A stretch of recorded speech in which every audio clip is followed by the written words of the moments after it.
Turning our attention now to the ASX, here's Matt Birney and Bulls and Bears with the latest public company views and interviews. Welcome to Bulls and Bears, brought to you today by Greenland mineral exploration company Conico Ltd, ASX code CNJ. I'm Matt Birney and I'm joined now by the Executive Director of Conico, Guy LePage. Hi, Guy. Hi, Matt. So, Guy, you've commenced a maiden drill program at your Ryberg multi-metals project in Greenland. It's hard to know exactly what mineral you're targeting up there because it's a bit of a geological smorgasbord. Tell me exactly what are you looking for in Greenland? Well, a fairly broad selection of metals: Mickey prospect, nickel, copper, platinum, palladium, cobalt and gold, and at Daughter Cap, principally nickel and gold. I want to get into the outcomes of your first few drill holes at Mickey in a minute, but firstly, tell me, how did you set your drill targets at Mickey? What made you drill in that particular location? What were you seeing geologically initially? We were seeing high-grade nickel, copper, palladium, gold and cobalt values at Mickey, and high-grade nickel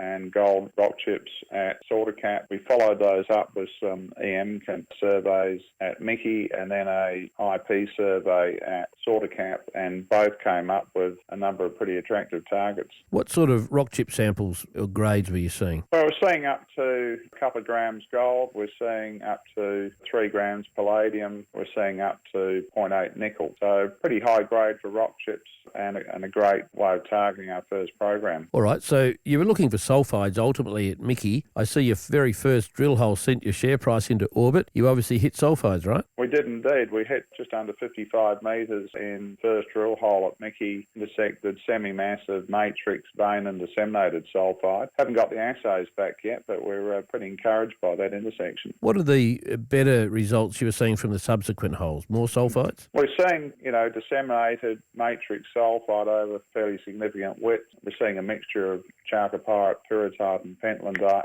At Daughter Cap, we're seeing some very extensive zones of disseminated sulphides there as well. So each hole's continue to make both of these prospects look pretty big. Guy LePage from Conico Ltd, thanks for joining me on Bulls and Bears today. And remember, we're only here to give you information, not advice, which you should of course seek independently. I'm Matt Birney and this is Bulls and Bears. For more public company CEO interviews, go to the Money page on the 6PR, 2GB and 3AW websites and click the Public Companies tab.